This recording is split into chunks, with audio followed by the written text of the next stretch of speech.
tax on imports from Japan. That's lower than the 25% rate the president had earlier threatened. Big U.S. companies continue to offer updates about how the president's tariffs are affecting them, and Treasury yields rose. The Dow up 507 points to close at 45,010. The Nasdaq gained 127 to 21,020. The S&P 500 added 49 points to 6358. For the Wall Street Business Report, I'm John Scott. News and analysis at townhall.com. On Point Weather is made possible by our friends at Palmetto Citizens Federal Credit Union on 107 The Point. Here's tonight's forecast. Partly cloudy this evening with a low temperature dipping down to 75. Tomorrow, it's a mix of sunshine and clouds. Rain chances do increase to 40% in the afternoon, and we top out with a high of 90. Much warmer this weekend. We'll have more sunshine, highs around 99 degrees on Saturday and Sunday. I'm Cal Moss with your On Point local weather. WQXL Columbia, W264DF. Grills, outdoor kitchens, fireplaces. Summer sizzle starts with Bart. This is 107 The Point. This is The Point. Make thepointradio.com. The Point.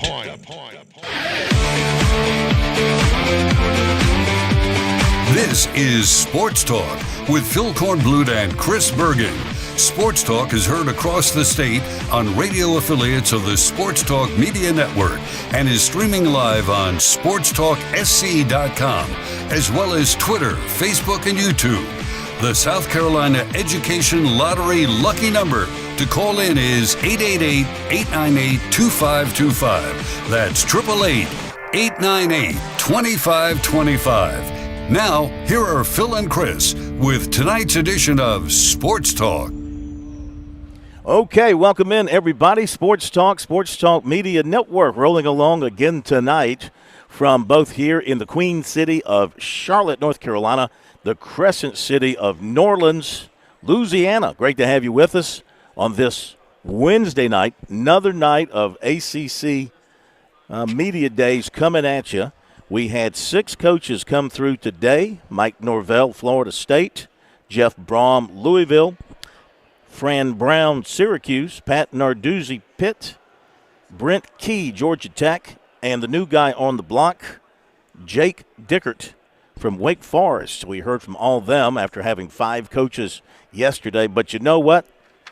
The stars come out tomorrow. Tomorrow's just going to be wild. Of course, you got Dabo Swinney and the Clemson crew coming through. But I think they're going to be second fiddle around here for the most part. Bill Belichick makes his appearance from North Carolina. That's going to be in the afternoon. Dabo Swinney's going to come through between, his run through the press conferences will be from 12 to 12:30. He and the Clemson players in the main room, 12 to 12:30.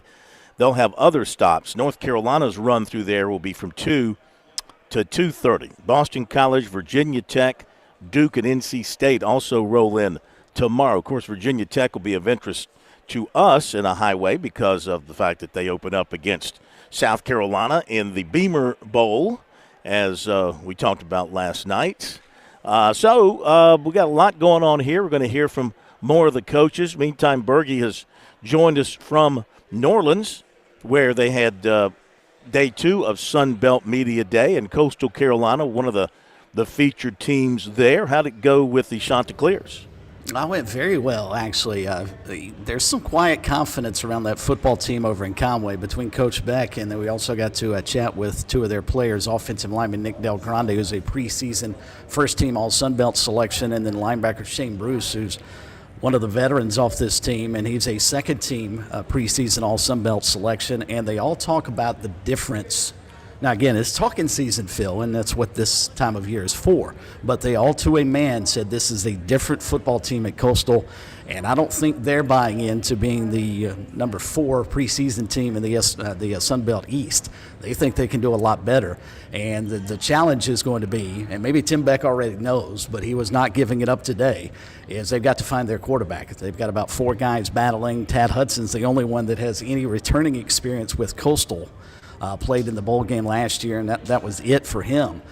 Transfer from North Carolina, but they've got some guys competing for that job. They've got spots to fill all across the board. They made an entirely different change in terms of their defensive staff, overhauled that roster, that defensive staff. So there are a lot of changes at Coastal, but from what Tim Beck has told us, he feels like they were the right changes, and he feels really good. He said he loves this football team, loves the way they work. He actually compared them to the Coastal baseball team today, talked about the grit in which used a Brad Brownell term, talked about the grit that the Coastal baseball team plays with, and he said he likens his team to that team.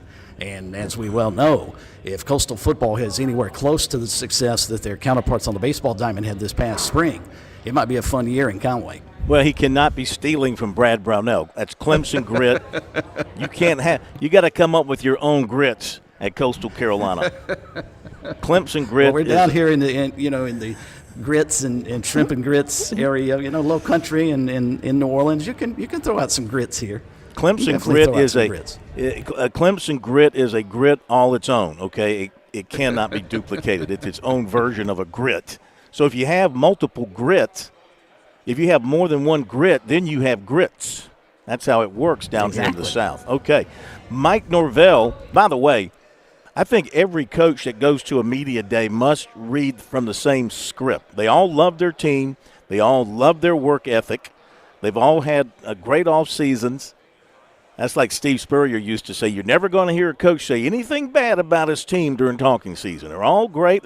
Remember the time he did the fake interview with us after a spring practice where he said, his guys couldn't catch the ball, the quarterback couldn't throw the ball, the line couldn't block. He said, you'd love to hear a coach be truthful and tell you the truth about his team, but, of course, they never do. Mike Norvell was fired up here today, fired up. You'll hear some of him, the Florida State coach. He's got that transfer quarterback, Thomas Castellano, and he has been the most talkative of the football players anywhere in the country this offseason. You put a mic in front of him or you put a notepad in front of him, he's going to give you some great quotes, and he's not backing down from the stuff he has said about Alabama. They play Alabama to open up. He's not backed off of what he has said about his belief that Florida State's got something for Alabama and for the rest of the ACC for that matter. So Florida State trying to get that swagger back by going with the transfer quarterback to see if they can revitalize themselves after a dismal season. Of course, they used a transfer quarterback last year. What was his name? Uyangalele. That's who it was. That didn't work out well for him at all. So they're trying again through the transfer portal, John, to find the right fit at quarterback. Castellanos is a very talented guy now. I mean, he believes it himself. Maybe more than anybody else believes in him. But he said he wasn't benched at Boston College, and he didn't run off in a huff because he wasn't starting anymore and all that kind of stuff. But when right, I mean, he's a very dangerous double threat as a runner and a thrower. So I'm looking forward to seeing how Florida State matches up with Alabama. Alabama may be starting. The one advantage they may have is that Castellanos has played. He's been a starting quarterback, and Alabama's going to start somebody who really hasn't been a starter before. If it's Ty Simpson in particular, going to be starting somebody that hasn't played very much before. So we'll hear from Norvell. We'll hear from Brent Key of Georgia Tech. Georgia Tech, kind of quietly dangerous. They open up at Colorado. That'll be a very interesting game. Then they've got Gardner-Webb, and then they've got Clemson at noon in Atlanta on week 3. That could be a telltale kind of game, but they do have an excellent quarterback returning in Hayes King, a guy that's played a lot of college football. They have an excellent running back in Jamal Haynes returning. Brent Key loves his defense, so he thinks they're going to be heard from this year. So we'll hear from him tonight as well. And you, sir, have another interview from Sunbelt Media Days there that'll be of a lot of interest to Gamecock fans. Yeah, got some good stuff tonight. Obviously, we've got some Tim Beck stuff and his two players in the on the website, both Shane Bruce and Nick Del Grande from the main stage, and we can hear from them at some point in time. But also, I got a chance to sit down and visit with Appalachian State's brand new head coach, Dow Loggins, who, of course, was the offensive coordinator at South Carolina before leaving to take the job in Boone. And he talked about the reasons that he wanted to go to Appalachian State and really understands the tradition and that's a place he feels like he can win because he's going to get all the support. But the more interesting stuff is what he had to say about Lenore Sellers. He's not backing off of Sellers one bit. He says he is the best college football player in the country. Period. Ooh, that's saying he said something the Gamecocks now. That's should saying also something. contend. And he said they should contend for a championship when, as he put it, when you have a quarterback like that. And he went to a story about how hard he coached Lenore Sellers last year, knowing what talent Sellers possessed. And really, really good stuff from Coach Loggins about not just his football team, obviously, but what he is leaving at South Carolina. He said a lot of folks asked him, why in the world would you leave that quarterback? And he said it had to be a special opportunity, and he feels like he has one at Appalachian. Yeah, he still got the beard? He does. He shaved it a little bit, I think. Now that you mention it, I don't even remember looking. That wasn't really something I would have gravitated towards. Yeah. I'm trying to think now. Yeah. That's a good question. Yeah, he had a beard over the summer, so I'm thinking that he would still have it. So, well, he's a excellent coach, and his NFL background certainly helped out, and NFL background of Mike Shula should certainly help out, though you have to wonder now, Loggins had Sellers when Sellers was how can I word this? I'm not a horseman, so unbridled, is that when a horse doesn't have a bridle on or in his mouth? So Sellers was sort of an unbridled thoroughbred under Loggins because, he just took off and ran when he felt the need and did an exceptional job of that. Shula, here's where you got to be careful now. And, of course, we're not at practice. We don't see it. We don't know what they're doing. I'm just going off the one game that Shula called, and that was the bowl game. And it seemed like there was more of a bridle on Sellers in that game than there had been all season long, that he was a little more hesitant or reserved about taking off and running. And Mike Shula, I think, has made the comments publicly, and maybe Shane Beamer as well, about, and I think Sellers did also at the SEC Media Days, about staying in the pocket more, holding on to the football longer, delivering at the last moment to try to get the big play down the field. You just wonder if that's going to take away some of the running aspect of his talents, which people think about that Clemson game in particular. That game, probably more than anything else, has done the job of elevating him to a national status as a quarterback. People see the highlights of the end of that game and those runs that he had and how he just ran through Clemson defenders, and they're like, this guy is superhuman. Well, and Dow Loggins said pretty much the same thing, Phil. He said, we don't beat Clemson. We don't beat Texas A&M. We don't beat Missouri without his ability. He felt like they would have beaten LSU had he not gotten hurt in that ball game. So he believes highly in Lenore Sellers, and actually talked about the Old Dominion game, his first start last year. And, of course, he didn't play all that well. And he said throughout the day leading up to the game, he could tell that Sellers was nervous prior to the game. And it's understandable. It's his first collegiate start in front of a huge crowd, expecting a lot from him in his home state. And he actually called him after the game. Lenore's called Dow Loggins after the game and said, D-Lo, that's what he called him. He said, D-Lo, I was nervous. And Coach said, yeah, I knew it, and we'll be fine. And you saw him progress throughout. And once he got to about the LSU game, he was a different player. And like I said earlier, Dow Loggins may be the biggest cheerleader in the country for Lenore Sellers. Looking forward to hearing that interview, and time permitting, I want to catch up with some more from the SEC last week. Kalen DeBoer, South Carolina opponent from Alabama, the Alabama head coach going into his second year. Didn't get a chance to hear from him last week. Have a little bit of that for you as well, plus a little bit of recruiting. Your phone calls, we can work in some of those, 888-898-2525, the number, and your text messages as well. That phone number is 803-900-4847. Let's take a moment, ladies and gentlemen, and welcome back to the studios for the rest of this week, Jesse the Body Johnston. Back behind the board, backed up behind the microphone, sitting in for the plumber, Joshua Cohen, who is off getting more indoctrination into the life of a college student at the University of South Carolina. Let's welcome the Body back. Body, what's going on, man? Good to have you back in the studios.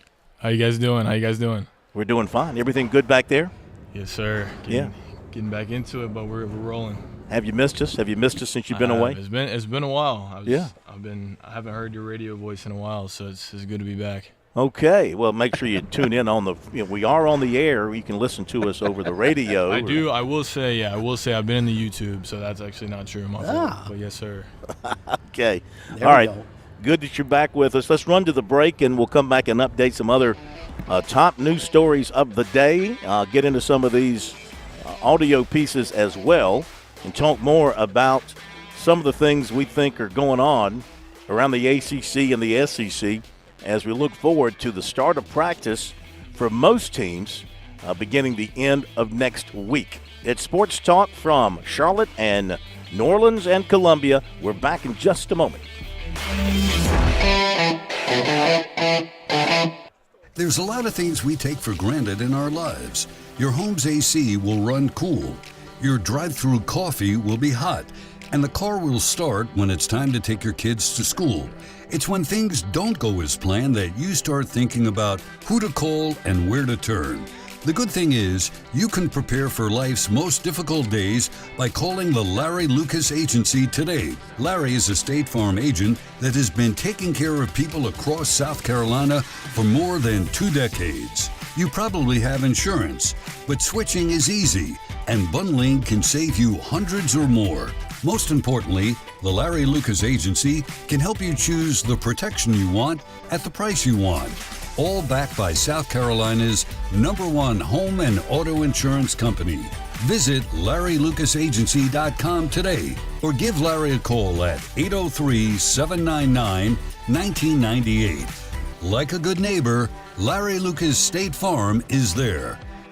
George Bryan here with Tsunami Bar Sports and some great spring golf news. If you're ready to mash your tater, I think you need a Laginator. And if you want to get more speed and crack the whip, it's time for a mini stick. So TsunamiBarSports.com, GB10 to get 10% off the Laginator and the mini stick. That's TsunamiBarSports.com, GB10 for 10% off.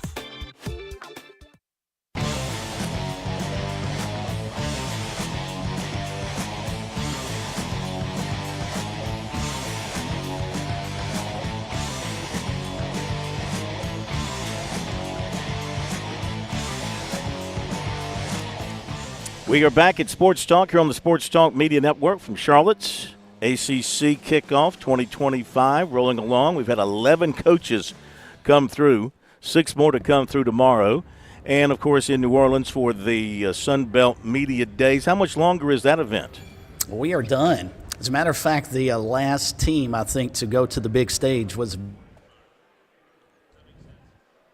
we lost you there, Hoss. Last team to go through the big stage was? Okay, walked into the hotel district, by the way.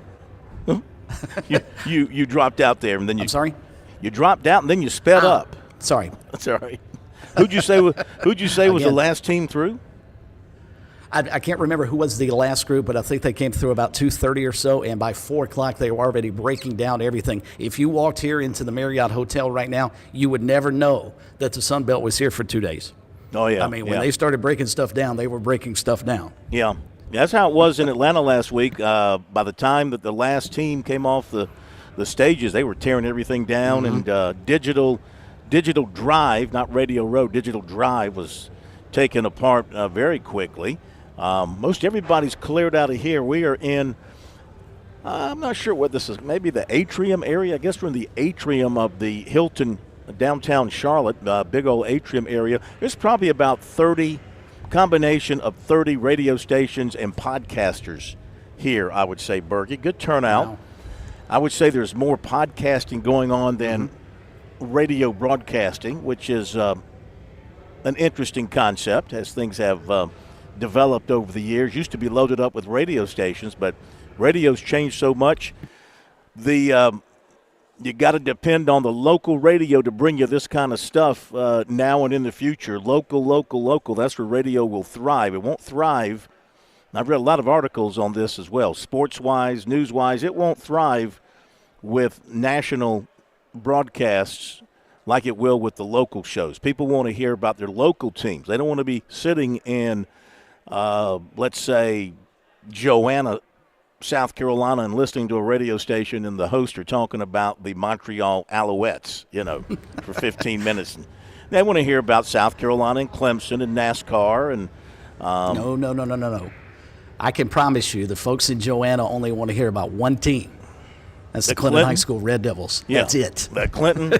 Does Joanna feed into Clinton? Yeah, it sure does. Yeah. Okay. And that is big Red Devil territory right there. So that's all they care about. You can throw the Gamecocks and Tigers at them too, but you got to get Big Red in there first. Well, my point is it's about local radio. Local radio is still the best, and local radio does extremely well, and we're happy to be part of local radio. Even though we're a statewide network, we feel like we're local in all the communities that we're on because we talk about the things that people in the community want to hear about. Okay, some of the other top news stories of the day, and our phone number, 888-898-2525, if you feel like joining us tonight, if you have the strength and the energy to punch the numbers on your phone. How about NASCAR today? I think this had been rumored when they pulled out of Chicago with the road race in Chicago. Now they're going to go to San Diego. They're going to have all their series there June 19th through 21st on the Naval Base Coronado. This is in 2026 to celebrate the 250th anniversary of the U.S. Navy. That's cool. Yeah. The exact course is to be determined, but it'll be roughly 3 miles, a 3-mile course. They'll use the tarmac. They'll use the aprons of runways. But it says here by Bob Pockris, likely not the runways themselves. And NASCAR is expecting, as they put it, tens of thousands of fans to turn out for that. What do you think? I think in terms of being able to honor the United States Navy on the 250th anniversary, not just the Navy, but the United States period, that'll be our birthday celebration next year. But I think that's great. And I get now why they wanted to go to San Diego. So props to NASCAR. I just hope that they go back to Chicago. To me, I think the Chicago street race was one of the coolest things they've done, and it seems to work. Now whether or not the folks in Chicago, and you can speak on this better than I, Phil, since you've got family up that way, whether or not the Chicagoans buy into it, I think it's really cool. And I think the city of Chicago being featured on a NASCAR event is not a bad thing at all for the upper Midwest. Yeah. I do have family there. They're not necessarily – my son is sort of into it. I don't think the price of the tickets for the Chicago road race pretty high. That's a problem. Yeah, they were pretty high. Exactly what they were, I couldn't tell you, but I do know they were pretty high. How about this story coming down to Tennessee I'm just seeing from the News Sentinel, Knoxville News Sentinel. One of their star defensive backs, Boo Carter, expected to be one of the team's best players on defense, on offense, and special teams. This story says his status with the team is unclear. He has missed, quote, numerous team activities and was even confronted by team leaders because of his absences. Vols coach Josh Heupel is expected to address the situation during their media day on July 29th. There isn't reason to immediately assume Carter will not be suiting up for the Vols when they take on Syracuse in Atlanta August 30th for the season opener. The fact that there is, again, negative noise around one of the stars in Knoxville is worrisome to say the least, according to this. I'm reading from this story. Those aren't my words. Of course, they had the situation with Nico Iamaleavenia because of NIL-related matters. He landed at UCLA, so they're having to start over at quarterback. And now they got apparently an issue with one of their other star players. So happy times in Knoxville. I will say this. What time is it? It's 6:27 in the East. As far as I know, I do not believe a Georgia football player or recruit has been arrested so far today. Good job, Bulldogs. Not a way to stay out of the news for a day. Yeah. Well done. Let Tennessee, it's 1 day in a row. Let Tennessee handle. Of course, Tennessee was the original what was it we used to have? The Philip Fulmer Award, would they call it? The Fulmer? Yep. A Fulmer Cup. wasn't it? Was it the Fulmer Cup? Because so many Tennessee players would get arrested. Well, for Georgia, so far so good for them today. No news of anybody being arrested to this point. Now there's still some daylight. Of course, they do kind of turn into Wolverines there. They go from Bulldogs to zombies at night over there in Athens. Go ahead. You're going to say something? I was going to ask you, what do you think Tennessee fans feel about their football program? They were preseason, number 9 selection in the SEC, which is obviously low for Tennessee. And this is a team coming off a trip to the college football playoff last year, lost in the opening round. I mean, Heupel's been up and down, 7-6 his first year, then had an 11-2 season with an Orange Bowl win, 9-4 the next year, then went 10-3 last year. I mean, I wouldn't dare to say that he's on the hot seat at Tennessee, but I'm wondering if Vols fans are starting to get a little uncomfortable with the up and down nature of their program. I don't know. We'll just have to wait and see how this season plays out. They're going to have a new quarterback. Joey Aguilar is the guy that's in line now to be their new quarterback. So we'll see how that plays out for him. Body, need to turn that music down just a little bit. Can't hear myself think. All right, we're going to run to the break. If you can hear me, roll time. You can hear me over the background music. We're going to roll to the break and come back with more from here in Charlotte as well as in New Orleans. It's Sports Talk on the Sports Talk Media Network. On Point Weather is made possible by our friends at Palmetto Citizens Federal Credit Union on 107 The Point. Here's tonight's forecast. Partly cloudy this evening with a low temperature dipping down to 75. Tomorrow, it's a mix of sunshine and clouds. Rain chances do increase to 40% in the afternoon, and we top out with a high of 90. Much warmer this weekend. We'll have more sunshine, highs around 99 degrees on Saturday and Sunday. I'm Cal Moss with your On Point local weather.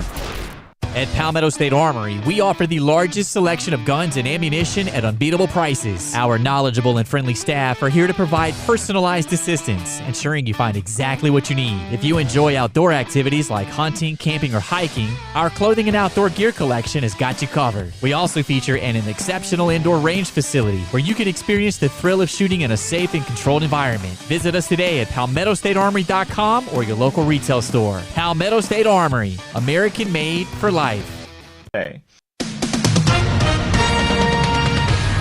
With SRN News, I'm Keith Peters in Washington. The Supreme Court has allowed the Trump administration to remove 3 Democratic members of the Consumer Product Safety Commission who had been fired by President Trump and then reinstated by a federal judge.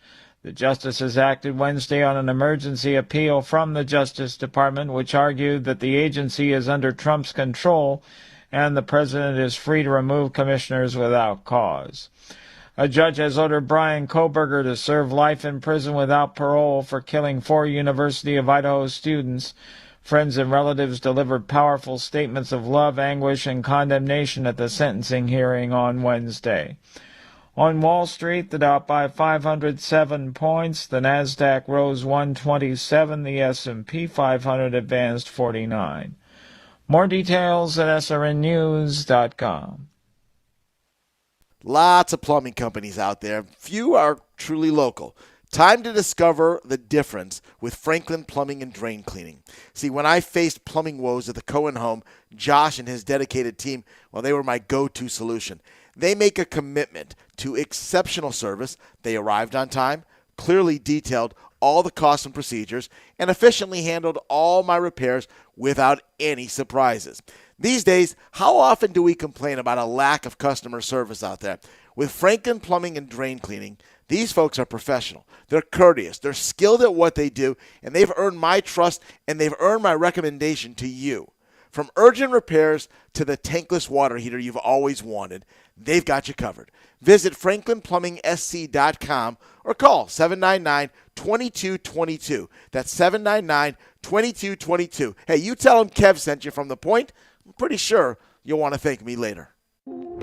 Life is not a straight line. No matter how hard you try to stick to the path, sometimes you have to take a detour. Miss a turn or maybe even start over. Relax, we get it. Life happens, and your credit score shouldn't define your future. That's why Founders offers opportunity so you can pursue your financial goals. Not just for people with perfect credit scores, but for real people with real stories. At Founders, we know how to look beyond the credit score by listening, understanding, and believing in people and second chances. Because here, you're more than a number. You're a parent, a student, a dreamer, a doer whose story is still being written. When you're ready to pursue your next financial goal, stop by a Founders Federal Credit Union near you or visit foundersfcu.com/loans to see how we can build your next chapter together. Terms and conditions apply. Membership qualification required. Federally insured by the NCUA. Escape the hustle and bustle of everyday life with Spa MD, your sanctuary of rejuvenation. Feel the tension melt away as our expert team guides you through your customized wellness journey. From soothing massages to revitalizing treatments, we promise a remarkable experience that leaves you feeling renewed and empowered. Discover the calm within every visit. Reach out at 251-9400 or online at visitspamd.com to explore your options. Your oasis of tranquility awaits.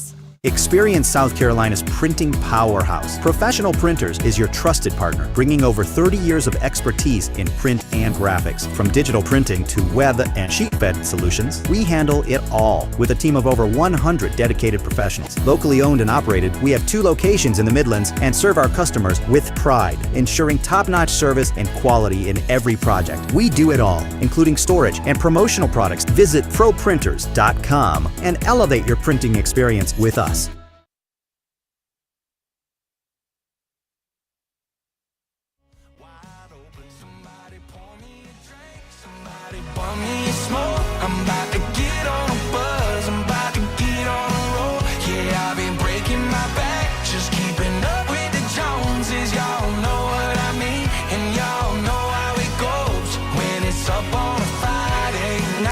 All right, we're back with you. It is Sports Talk, Sports Talk Media Network, Wednesday night edition. We're in Charlotte. One more night here in Charlotte. Actually, one more night here in Charlotte tomorrow night.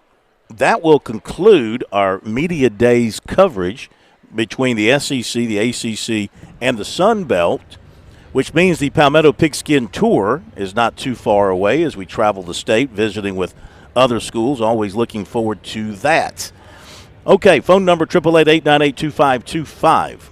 South Carolina Education Lottery Lucky number. Also, our text line number is 803-900-4847, 803-900-4847. A lot of coaches to hear from and some other things to talk about. Let me go ahead and mention that I always like to mention personal good news, and that is the Braves lost today. Always enjoy the Braves losing. To winless Justin Verlander. I know. 9-3. If it couldn't get any worse for the Braves. 9-3. San Fran wins 2 of 3 after the Braves won that opener, and San Fran put it on them 9-3. So the Braves, the question is, when do they start? We're 1 week from the deadline, so the question is, when do they start selling, and who do they sell off?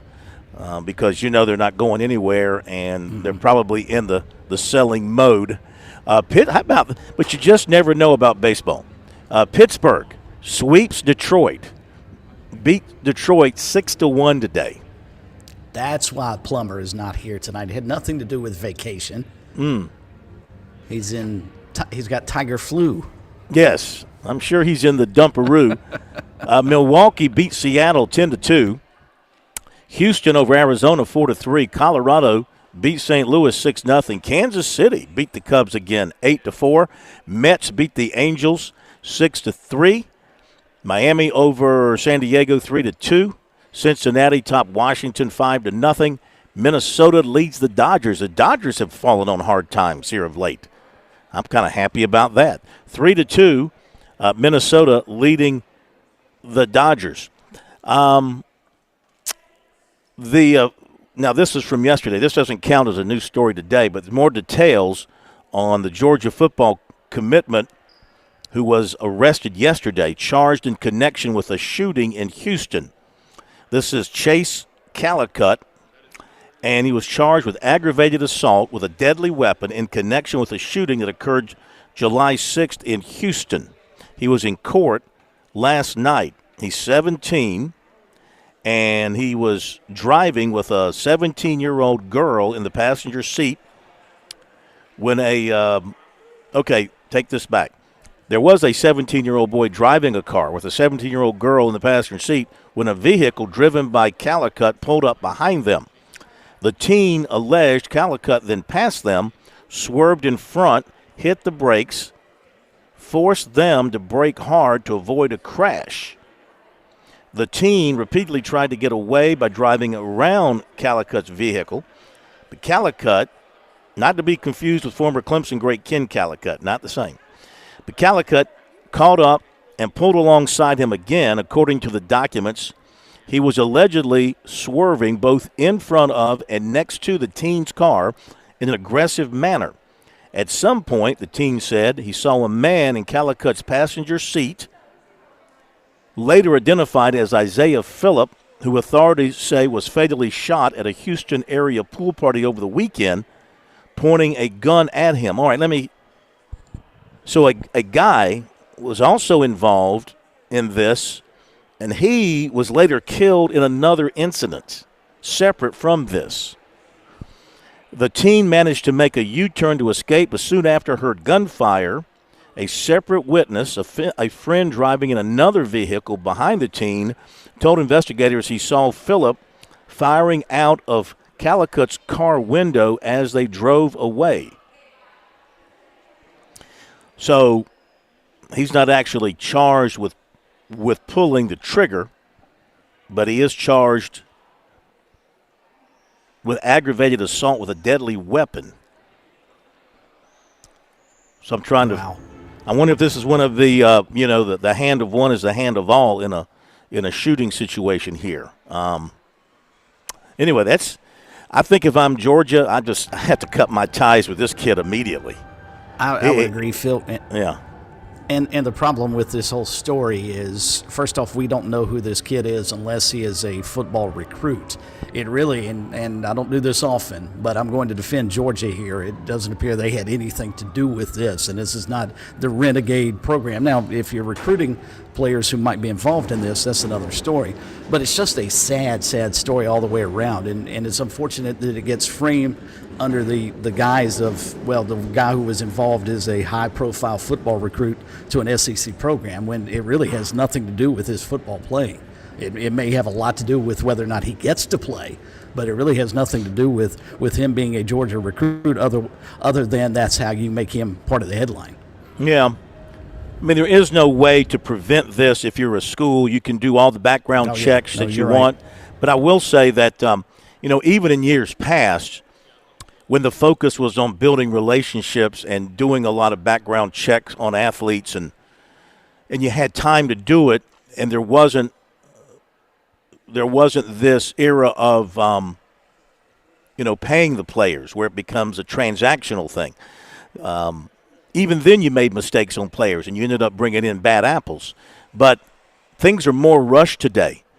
The urgency to offer kids, the urgency to get commitments, it's greater than ever.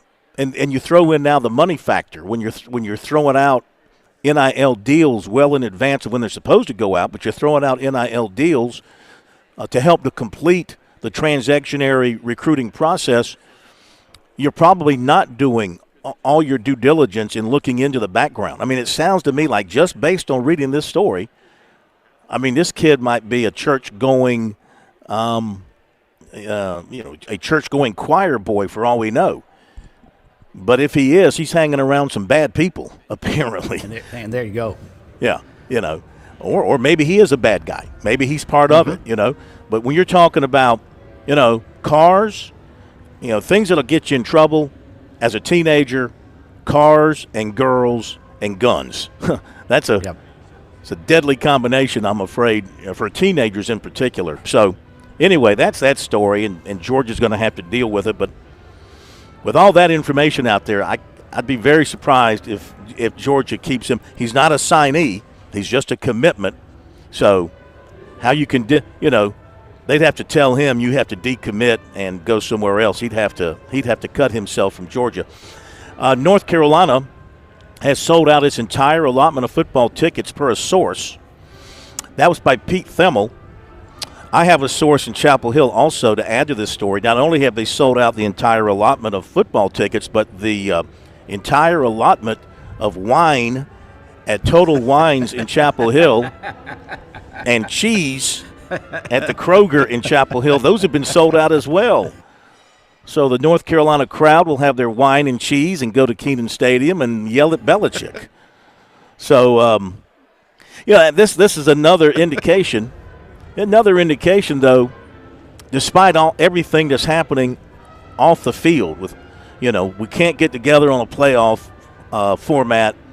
We can't figure out the common fan, I'm sure, can't figure out NIL, pay for play, share the money. Where's the money going? Who's giving the money? Blah, blah, blah. All that, NIL Go, College Sports Commission, everything that's been created, the various collectives. The common fan, probably doesn't keep up with all that. The point is, people are still over the top excited about college football. Yep. And they're not, North Carolina, South Carolina, Clemson, all around the SEC, Vanderbilt, everybody is selling out their season tickets, So from that standpoint, it's all going very well for college football. The excitement level is, I'm not going to say it's an all-time high, but the excitement level is very, very high despite everything that has been going on that people might say, well, I'm tired of this. I'm not messing with it anymore. And some people have, but not all that many. Many are still buying the tickets. One thing I wanted to mention. It's funny. Yeah.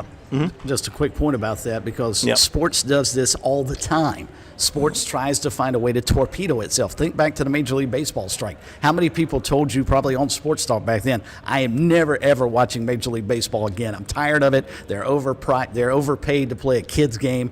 And then, of course, Mark McGwire and Sammy Sosa go on that great home run chase, and now everybody loves Major League Baseball again. Sports can do whatever it wants, and we are still going to come back to it because, as you pointed out earlier this week, it's the drug we all have to have. Yeah. We're addicted to of course, sports. It took a little while. It did take a little while for baseball to come back. And I'm afraid, and keep this in mind, too, when it comes to the college world. You got the WNBA women making noise about wanting to get paid more. I'm not going to get into all that, but they're making noise. And, of course, we all know it's been well reported that it's an organization that's losing $40 million a year. It's only being kept alive because it's being supplemented by the NBA. Be that as it may, they got labor strife. And Major League Baseball's got pending labor strife with their agreement expiring, I think, in 26. And so we're looking at labor issues. We're looking at possible lockouts. And don't think for a moment that this couldn't happen in college sports, because as this money thing continues to grow, and I read where there's over 2,000 agents now involved in representing college football players. 2,000 agents, not all of whom I'm sure are registered in the states where they recruit and represent players. Almost 2,000 agents are registered with NIL Go. This is from Darren Heitner, who's an attorney who covers this stuff and posts about it. And actually it's from Football Scoop. Nearly 2,000 NIL reps and agents in the system. So there's a lot of people trying to get rich fast off the backs and sweats of young people. And this can only lead to issues, I think, somewhere down the road between player and agent, between player and school. They aren't formally unionized, but don't you think somewhere in the background, Bergie, there's people probably talking about, hey, man, if you don't get the money that you think you're supposed to get, then, you're just going to have to hold out and or try and go somewhere else. Mm-hmm. I could see one day a boycott, or you couldn't call it a strike because they're not a union, but you could certainly maybe call it some kind of an athlete boycott over what some people might convince them would be not being paid what they should be paid. Because there's just people who believe that these college athletes should just be paid the world. People should be paid the moon and the sun. You know, just I don't know where they come off feeling that these athletes are they say they're contributing to a billion-dollar business and they deserve more. Well, how much is more? What is a limit here? How high? I'm seeing.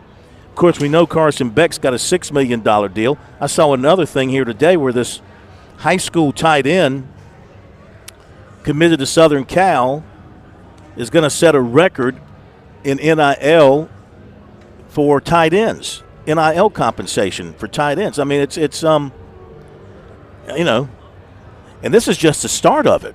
This is just really like the first year that we're getting into it. This kid, Mark Bowman, expected to sign a multi-year deal. Sources told On3 his total value is between $5 and $6 million over 3 years. So I mean, and this is the bottom line thing. This isn't a top. This is a bottom. It's just going to keep going up, up, up when the next big thing comes down the pike. So, all right, let's run to the break. Want to come back and hear from Mike Norvell, the Florida State coach. Get back to a little football. Yeah, the money allegedly being paid. Here's another one. Ryder Lyons, who's a 2027. He's a 26 quarterback, but he's going to go on an LDS mission, so he won't be at BYU until 2027.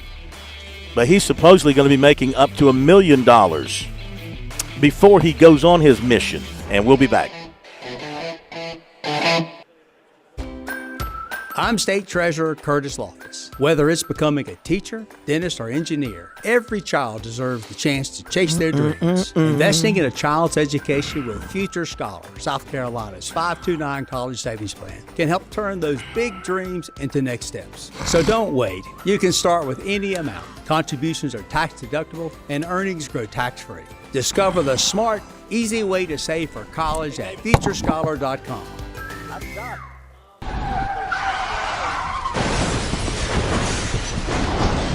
I'm attorney Jim Corbett. That's the sound of a big hit on you and your car or truck. I've been an attorney for more than 30 years, helping people who get injured in car wrecks and truck wrecks. If you have serious injuries, call Jim Corbett, 803-765-2968, or email me at jim@jimcorbettattorney.com. That's CORBETT. I don't get paid unless I recover for you. Jim Corbett Attorney, for your best recovery from a big hit, 803-765-2968, or jim@jimcorbettattorney.com. You've put in the work for your education. The extra early, extra late, extra work. That's because you understand education opens doors to better pay, better opportunities, and a better you.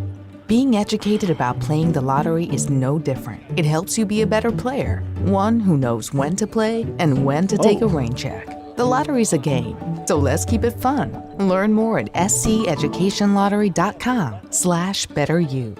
That's all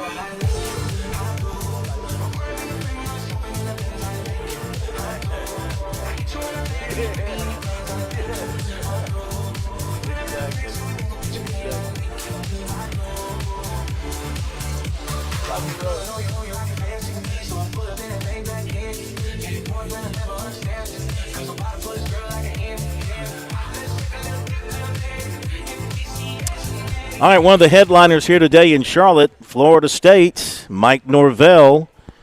Sounds a lot to me like Todd Knight. Close your eyes when you hear this voice. You'll think you're listening to Newberry coach Todd Knight. But it's Mike Norvell from Florida State looking to bounce back after just a horrible season last year. And he's not letting last year get him down. He had a lot of coffee. And that coffee had a lot of caffeine. Listen for yourself. Here is Florida State coach Mike Norvell.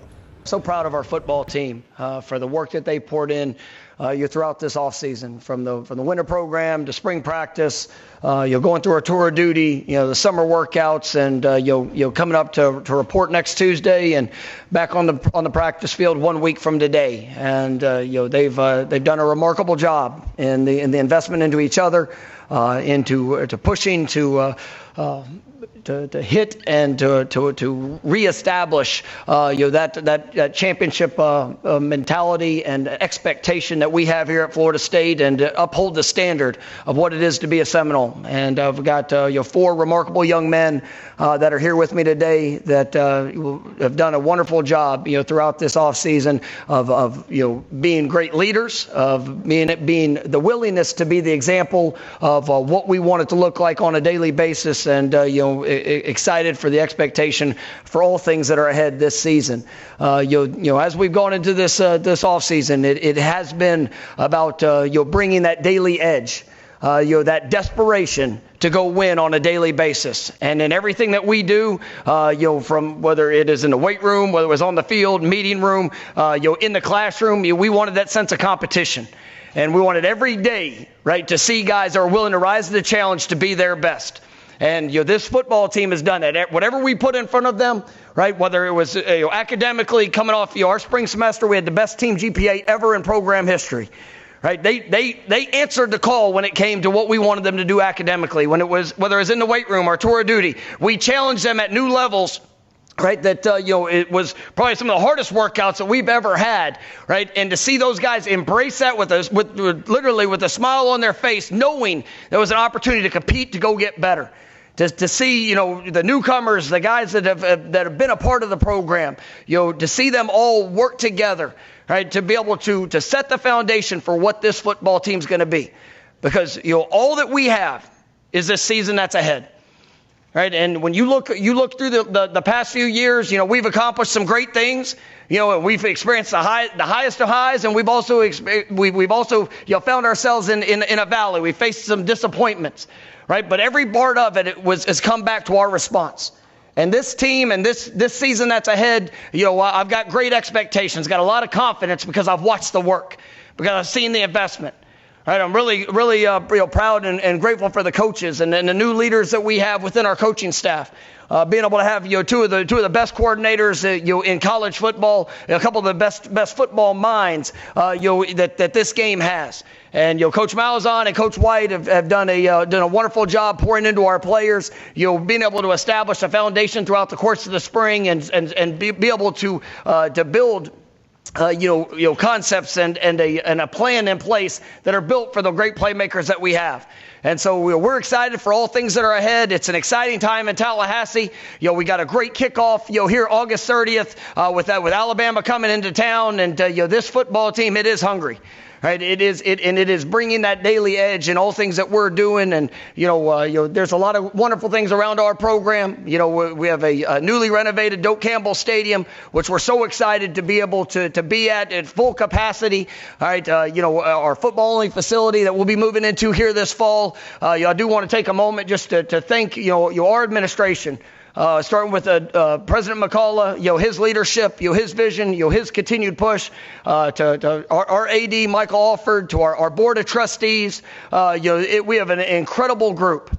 Our chairman of the board, Peter Collins, and the work that they have pushed to continue to elevate our program in this new day of college athletics. I'm just so grateful for the support that we have and the investments that have been made from all of our boosters and everything that we're doing. And there are great days ahead here in Tallahassee and with this Florida State football program, and just excited to get back out on that field here this next week and everything that's in front of us. Okay. Is your head hurt after hearing that? You know what he sounded like? You remember when we actually had records, the vinyl. Yeah. And you could put the smaller ones on 78 RPMs. Yeah. To speed up the music. That's what Mike Norville sounded like. You weren't kidding. Good grief. Stay out of Starbucks, dude. I give him credit. I give him credit for bringing it, for showing the energy and showing the positive attitude for a team that was probably the biggest disappointment in college football last year, simply to say, 2-10. And they do have 16 starters returning, so that's a good start for them. They've upgraded at quarterback probably in Castellanos, who was at Boston College. And, this guy rolled up big numbers during his career, over 3,600 yards passing and over 1,300 yards rushing. So he's a double-edged threat. And, it's Florida State. They are a team that is sprinkled with some very highly recruited players, guys with reputations coming out of high school. And just across the board last season, they just played lousy football. I mean, they only averaged 15 points per game and gave up 28 points per game. They went from averaging 35 points a game to averaging 15 points per game. And, I mean, you can certainly just point to the fact that they had a great quarterback the previous year. And, of course, they made an argument for being in the playoffs until their quarterback went down. But that's just that kind of drop-off offensively. You just could not have imagined that have happened. Even with just the loss of the quarterback, you would have figured that they had enough talent otherwise to be able to compensate. But that just wasn't the case for them last year. And, I mean, it was ugly for them across the board.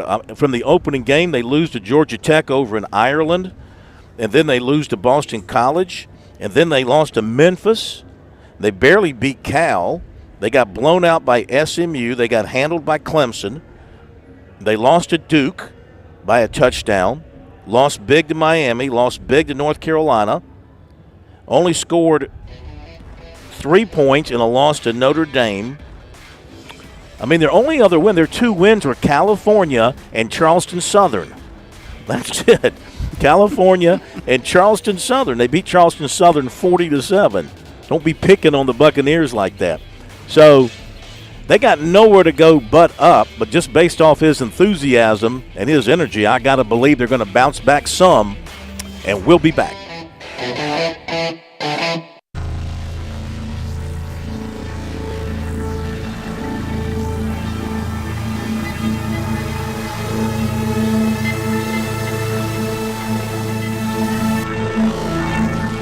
WQXL Columbia, W264DF. Grills, outdoor kitchens, fireplaces. Summer Sizzle starts with Bart. This is 107 The Point. Breaking news this hour from townhall.com. I'm Keith Peters in Washington.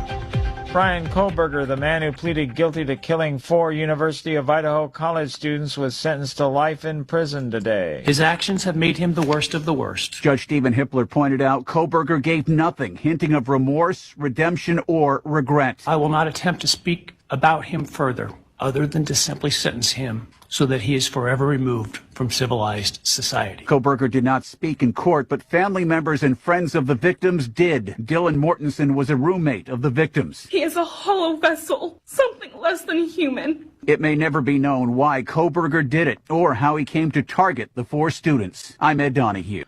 President Trump's special envoy Steve Witkoff planned to head to the Middle East as the U.S. tries once again to reach a ceasefire deal between Israel and Hamas. Steve Witkoff has been delaying this trip as Israel and Hamas conduct negotiations in the Mideast country of Qatar. The fact that he is now coming to the region is a sign that those negotiations have made some progress. Witkoff is expected to begin with a meeting with an Israeli delegation in Rome. Depending on how those talks go, he will then decide whether to continue on to Qatar in hopes of wrapping up a deal that could halt this 21-month conflict. Correspondent Joe Fetterman reporting. The Supreme Court has allowed the Trump administration to remove 3 Democratic members of the Consumer Product Safety Commission who had been fired by President Trump and then reinstated by a federal judge. The justices acted Wednesday on an emergency appeal from the Justice Department, which argued that the agency is under Trump's control and the president is free to remove commissioners without cause. On Wall Street, the Dow by 507 points. More on these stories at townhall.com. If you're living with pain, see how Relief Factor can help. I'm an artist, and I'm in my studio. I listen to the radio all day, and I'm hearing the ads about Relief Factor. And I've got pain in my neck, and it's getting worse. And I'm thinking, well, I'm going to go ahead and order this. 2 weeks later, I've got much better range of motion. If you're experiencing pain at a certain point in life, I would get Relief Factor. Fight pain naturally with Relief Factor. Go to ReliefFactor.com and get your 3-week quick start today. Only $19.95.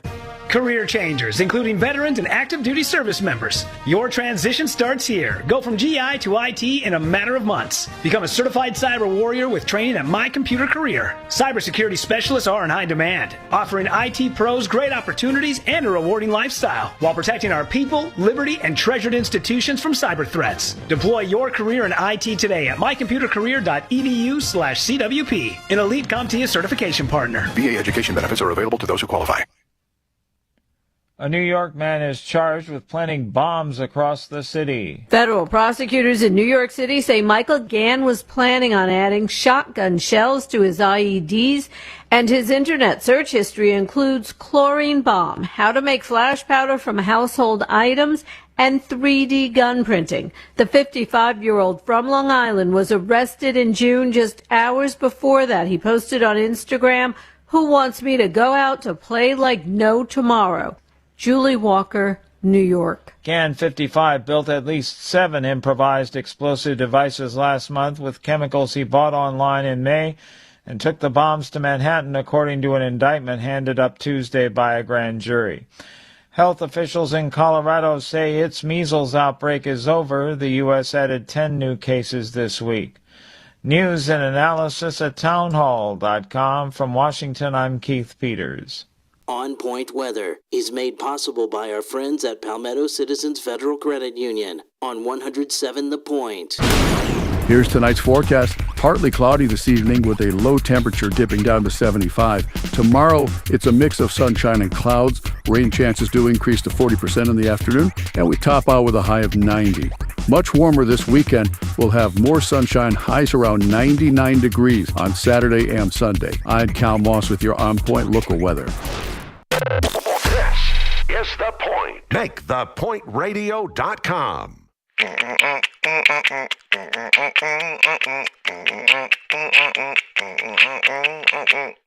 Someone will be right with you.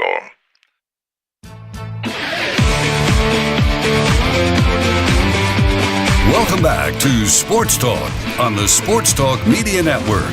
You can reach the guys with the South Carolina Education Lottery lucky number, 888-898-2525. That's 888-898-2525. Now back to Phil and Chris with the second hour of Sports Talk on the Sports Talk Media Network.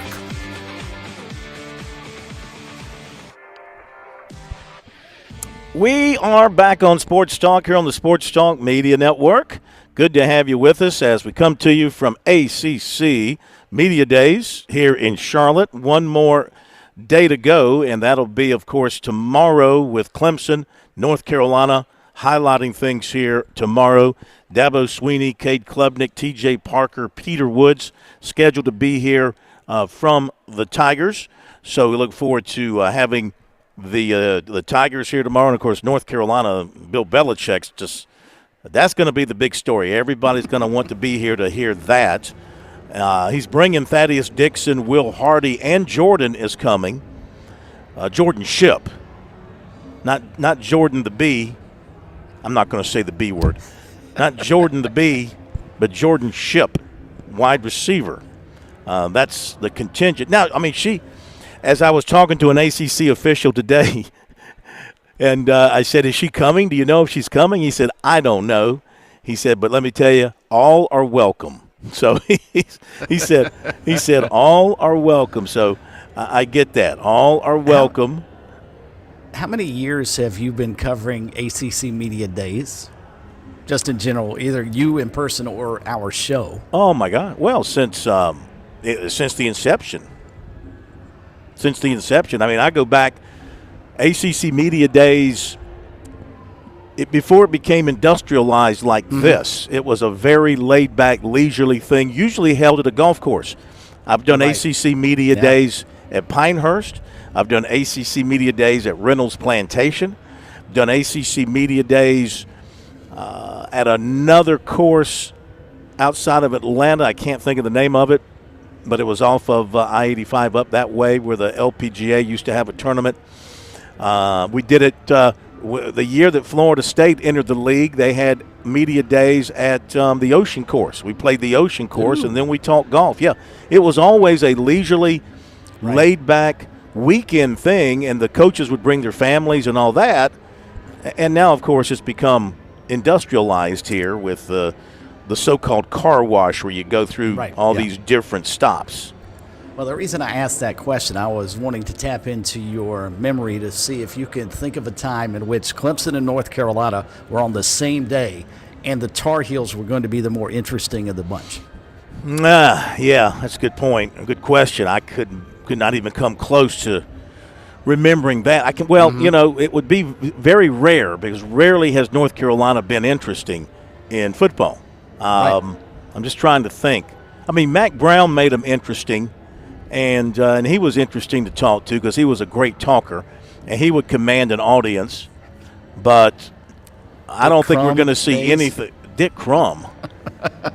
He would put you. He would not only put you to sleep, he'd put you to tears. Dick Crum was way before this. Way before this. So this will probably be the biggest spotlight on North Carolina football in maybe ever because of who it is. And I was just thinking about this. Think about the NFL influence in coaching around the ACC. You've got Frank Reich, okay. You've got Bill O'Brien.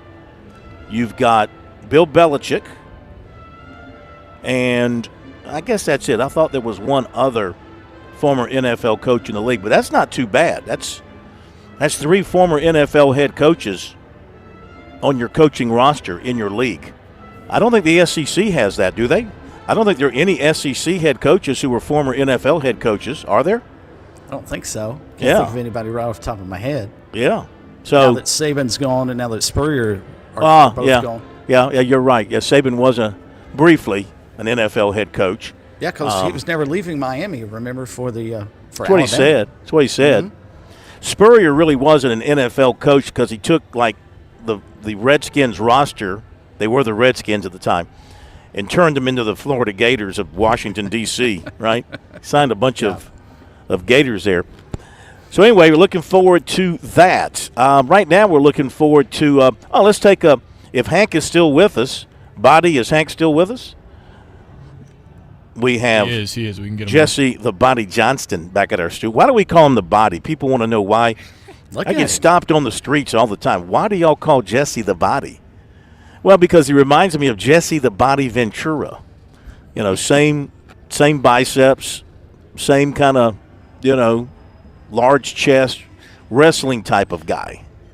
So we call him the Body, and he works out. You still working out, Body? You still getting to the gym? Yes, sir. Yeah, I actually got I meant to bring that up the other day. You guys, it was a while ago, but you guys asked me about my biceps. I actually overshot it by 1. It's 16, not 17. So not bad. But yes, sir. I try to get in there as much as I can. Let's go to Hank's got some pretty big biceps as well. Let's go to Hank in Columbia. Been a little while. Welcome in, Hank. How are you? I'm doing fine, Corn. I was calling because I was hearing your comments about all these labor deals and stuff going in, and I wanted to real quickly share a little information so you'll be informed when you talk about the WNBA and their losses. Everybody, all the talking here is that find the one bird been shooting out. They lost $40 million last year, and the WNBA has lost some money over the last decade. They started out losing a couple $100 million, and $100 million down to 80, down to 40 million. But the reason that they're in this labor agreement is because the new CBA comes up next year, and the players only get 9% of the revenue in the WNBA, whereas the NBA gets 50%, and the players don't want 50% because they don't consider themselves like the NBA, but they would like somewhere around 18-19%.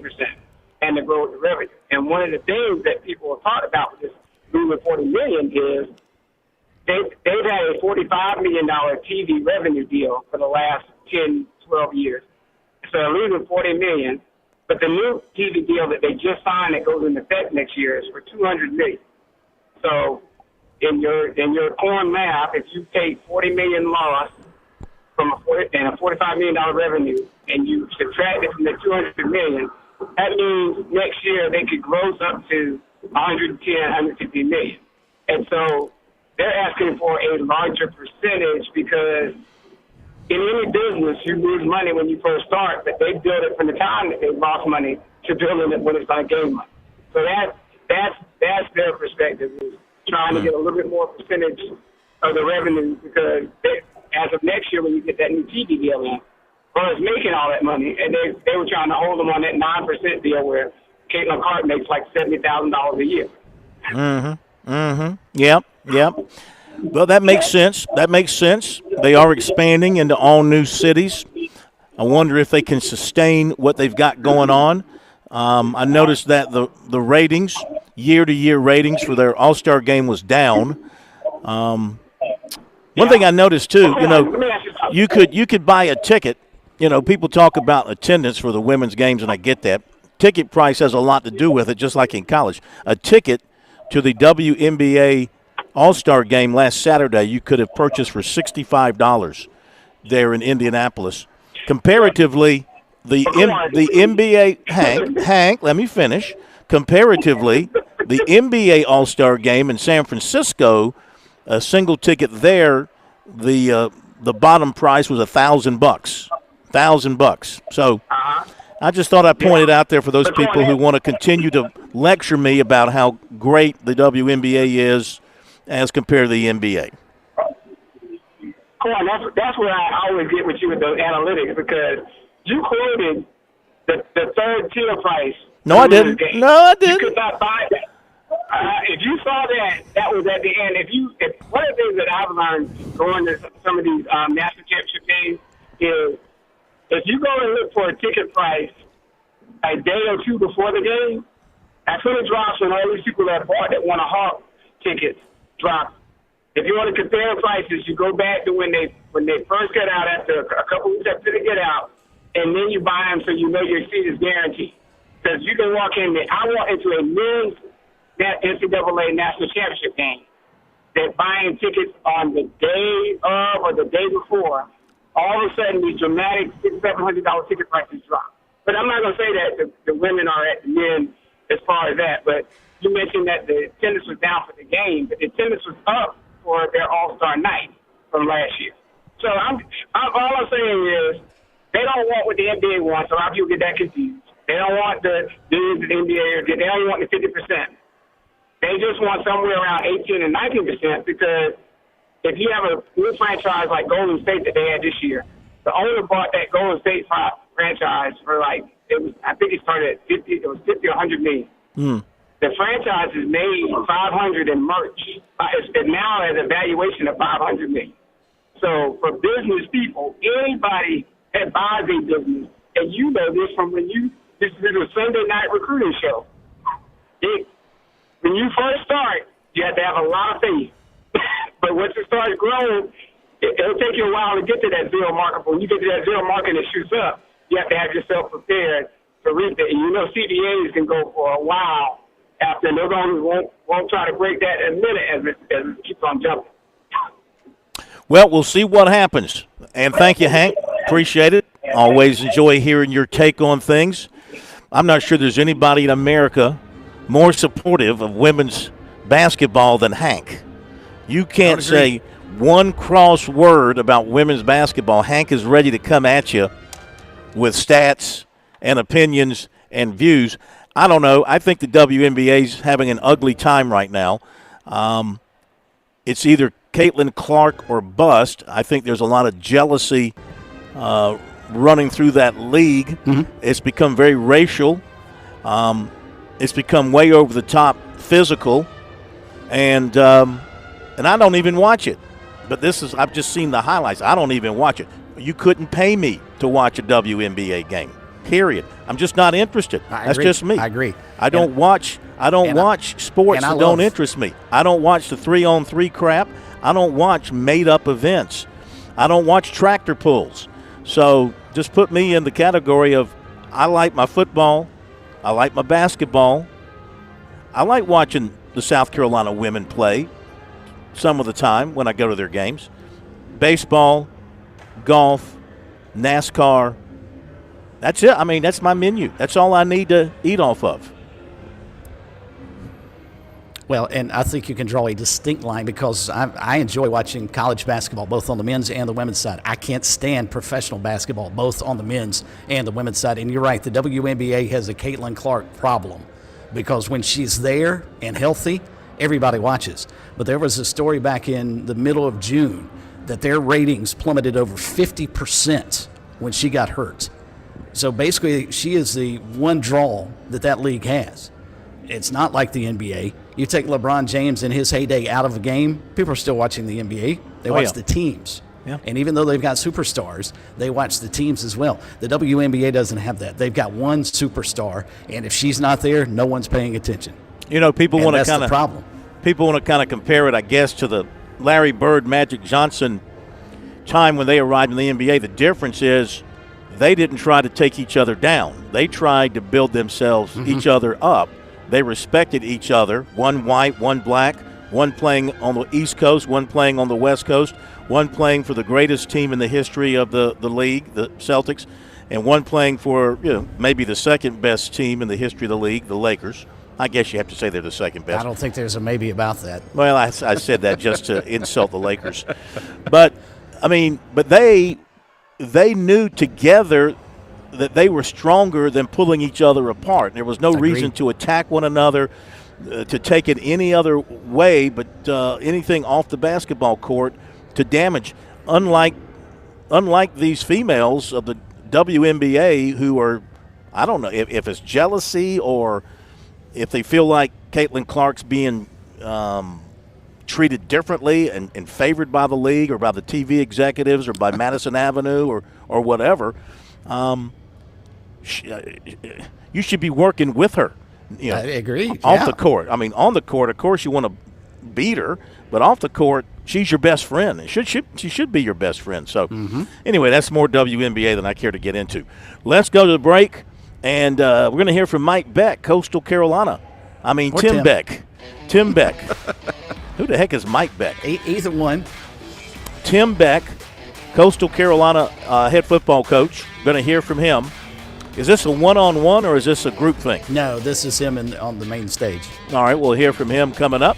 And we got more from here in Charlotte as well. A few little recruiting nuggets to pass along too. And we'll continue Sports Talk in just a moment.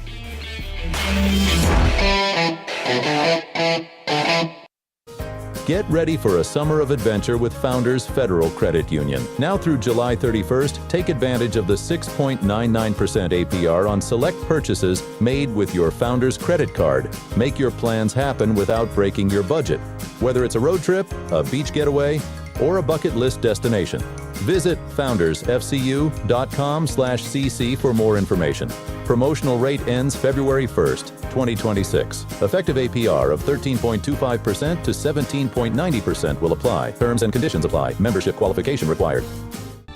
If you're looking to grow your business, Sports Talk is here to help. Whether you're a small business owner or part of a large company in the Palmetto State, we want to hear about what you do. Sports Talk has a proven track record of delivering real results to our partners, and advertising with us is probably more affordable than you think. Our network of affiliates gives us the flexibility to work with budgets of all sizes, and our statewide coverage means that whether you're in Greenville, Orangeburg, Chesterfield, Charleston, Woodruff, or anywhere in between, your future customers are listening to Sports Talk every night. Radio remains one of the most effective ways to reach potential customers, and with our extensive reach across South Carolina, your message will be heard. Every business has a story, and we're here to help share yours. Let's find success together. Email us at sportstalkmedianetwork@gmail.com or visit sportstalksc.com to learn more about how we can help grow your business.